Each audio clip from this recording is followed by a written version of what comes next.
Okay, in this video, we're going to be looking at some conic sections, and I know that these are covered in lots of high schools, but they're usually taught with a bunch of algebraic formulas and, finding the foci and all the stuff like that.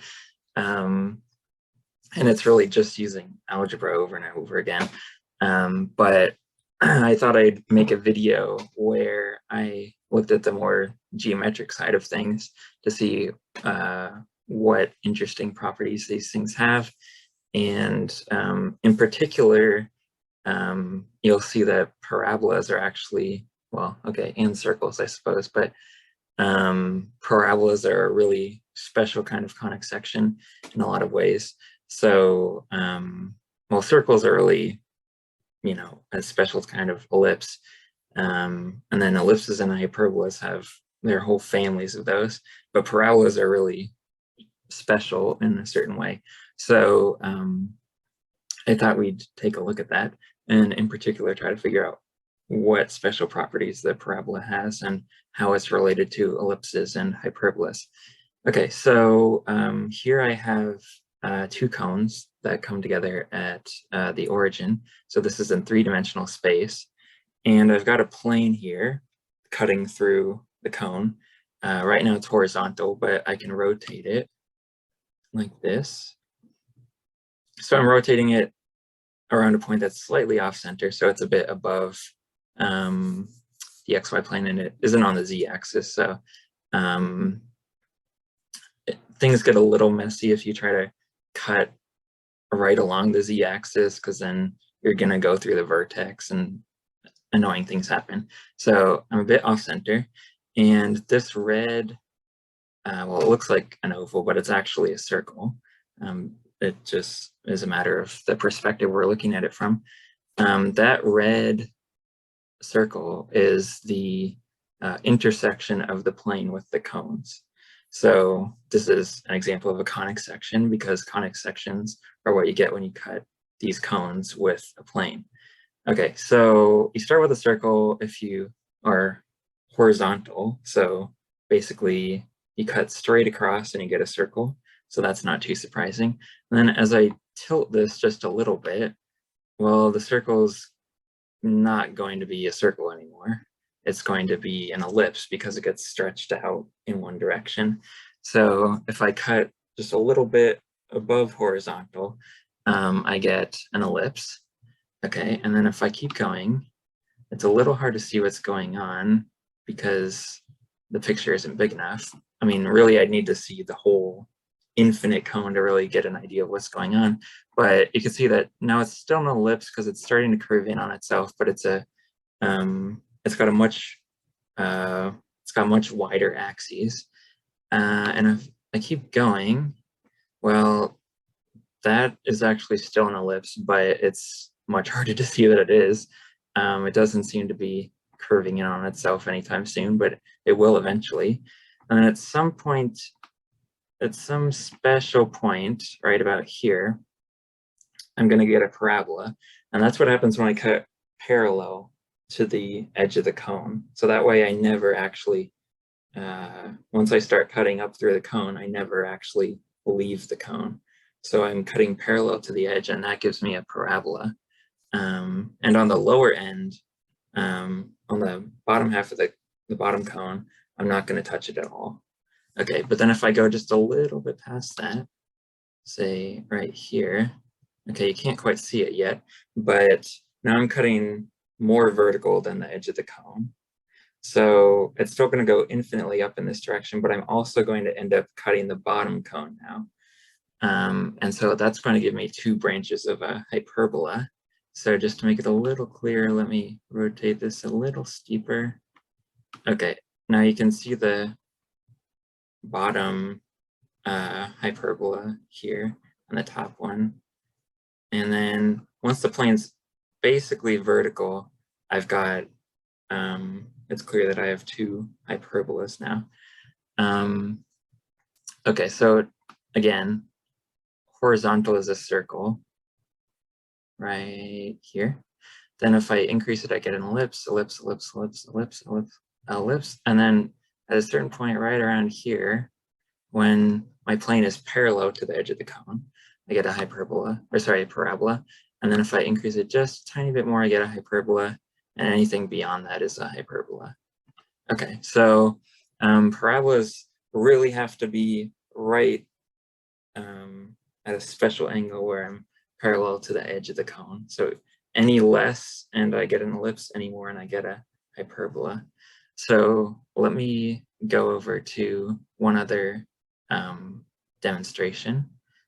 Okay, so here's another way of looking at it. So this is actually a polar graph of, well, just a circle. So this is just r equals 1. But what I'm going to do is I've got a way of adjusting something called the eccentricity. And basically, well, the eccentricity is a measure of the angle at which I'm cutting this cone in the previous graph. So eccentricity 0 means I'm cutting horizontally, which makes a circle. Then if I increase the eccentricity a little bit, I get an ellipse. And then if I hit just the right angle parallel to the edge of the cone, I'm going to get eccentricity 1, and that's a parabola. And then any more than 1, and I get a hyperbola. Okay, so here's eccentricity 0, and I'm gradually going to increase it. So you see that this corresponds to rotating the plane. So this is eccentricity about 2/3. So this is cutting the plane, or sorry, cutting the cone with a plane that's a little less than parallel to the sides of the cone. And if I keep going, then the ellipse gets big really fast. Okay, now this is eccentricity 0.9.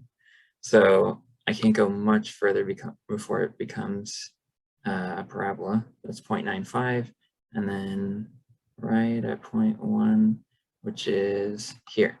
Okay, now this looks like a parabola. It's never going to curve back in on itself like an ellipse would.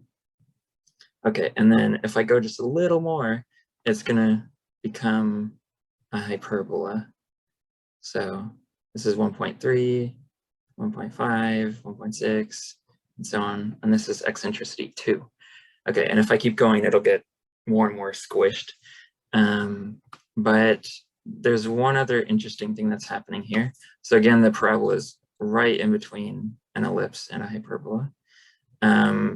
But one interesting thing, if I go back to, okay, the circle's special. So if I go to an ellipse has 2 foci, and a hyperbola also has 2 foci. So in an ellipse, the foci are the points where if I take any point on the ellipse, the sum of the distances to the foci is a constant. And if I have a hyperbola, these are the 2 foci that are graphed. If I take the distances from the hyperbola to those 2 points, the difference is a constant. Okay, and that's also what gives me these asymptotes, actually. Okay, so but parabola is special because that's the distance that tells me that the distance to a point is equal to the distance to a line called the directrix. So let me go to the parabola if I can get right at eccentricity 1. Okay, so the focus is this point at the origin, and then the directrix in this case will be at x equals -1, or sorry, yeah, x equals -1. So that's saying that, for example, if I have this point here at 0, 1, the distance to the origin is 1, and the distance to the directrix is also 1. Or if I have this point here, the distance to the origin from the vertex is 1/2, and the distance to this vertical line at x equals 1 is also 1/2. And you can do that with a bunch of other points as well, and it'll always work. Okay, so somehow ellipses have 2 foci, hyperbolas have 2 foci and 2 asymptotes, and yet a parabola has only 1 focus and no asymptotes. So something weird is going on here. So here these 2 dots are the foci of the ellipse, and one of them is always fixed at the origin, and that's just a consequence of the way I've construct this polar graph. Okay, so as I increase the eccentricity, the other focus goes off in the positive x direction. And then once I get really close to 1, it's way out in the positive direction, so far that you'd need a huge graph to even see it. And then basically it goes off to infinity. And so in the limit, when I get a parabola, the other focus is completely gone. Okay, and then if I increase just a little more, I get a hyperbola. And actually this focus right here is in some sense the same focus as the one from the ellipse, just now it's coming back from minus infinity back toward the origin. So it goes off to infinity with the ellipses, and then with parabolas, it's just gone. And then with hyperbolas, it comes back around on the other side. And the asymptotes, well, you can see that they're getting steeper and steeper as they increase the eccentricity. So if I decrease the eccentricity toward 1, they're getting less and less steep. And the intersection of the asymptotes is also going off to infinity along with the focus. And in the limit, these asymptotes just disappear from the picture entirely. So in this sense, the parabola really is right in between an ellipse and a hyperbola. And if you study some algebraic geometry, you'll find that if you use complex numbers, you can actually transform any conic section into an ellipse. So in some sense, these conic sections are actually all the same if you're willing to perform a few special transformations and if you allow yourself to use complex numbers. But over the real numbers, they definitely look different.